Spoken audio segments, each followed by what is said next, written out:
बोलो सियावर रामचंद्र भगवान की जय। राम राज्य की स्थापना हो गई है। राम राज्य पर हम लोग चर्चा कर रहे हैं। गोस्वामी जी का दर्शन कि सब लोग बड़े उदार हैं, बड़े उपकारी हैं और स्त्री पुरुष कहते ब्राह्मण के चरणों के सेवक हैं।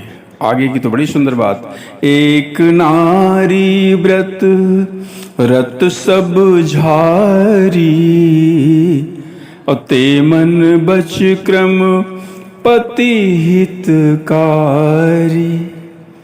कहते हैं सभी जो है पुरुष मात्र एक पत्नी व्रती हैं और स्त्रियां भी मन वचन कर्म से पति का हित करने वाली हैं।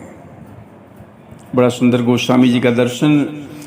कहते हैं कि जैसे राजा के राज्य में दंड भेद साम दाम ये सब होता है ना, लेकिन भगवान के राज्य में कहते हैं दंड क्या है, भेद क्या है। आइए उसकी चर्चा करें। दंड जतिन कर भेद जहाँ नर तक नृत्य समाज जीतहूँ मन ही सुनिए अस रामचंद्र के राज। कहते हैं राम जी के राज्य में दंड कहते केवल सन्यासियों के हाथ में है और भेद नाचने वालों के नृत्य समाज में है और कहीं किसी के एक दूसरे के साथ कहीं कोई भेद का प्रयोग ही नहीं होता है। और जीतो शब्द कहते हैं किसके लिए है? मन को जीतने के लिए है। और किसी युद्ध में जीतने की, कहीं किसी के साथ कोई, सब कहते हैं आपस में किसी के साथ कोई बैर नहीं, कोई भी अंतर्भेद नहीं है। इन सब बातों से राम राज्य में मनुष्य बहुत ऊपर उठा हुआ है, बहुत ऊपर उठा हुआ है।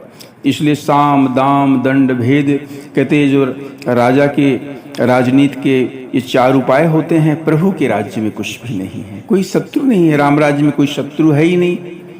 इसलिए जीतो शब्द तो किसके लिए? मन के जीतने के लिए कहा गया है। कोई अपराध ही नहीं करता है, इसलिए किसी को दंड देने की आवश्यकता ही नहीं होती है। दंड केवल सन्यासियों के हाथ में रहने वाले दंड को कहा गया है, बस इतने भर रह गया है। सभी अनुकूल हैं, कोई किसी में भेदभाव नहीं है, तो भेद नीति की कोई आवश्यकता ही नहीं रह गई है। और भेद तो शब्द कहते हैं सुरताल में जो भेद काम में आता है बस उसी के लिए प्रयोग होता है। इस प्रकार बड़ा सुंदर राम राज्य की चर्चा हो रही है। बोलो सियावर रामचंद्र भगवान की जय।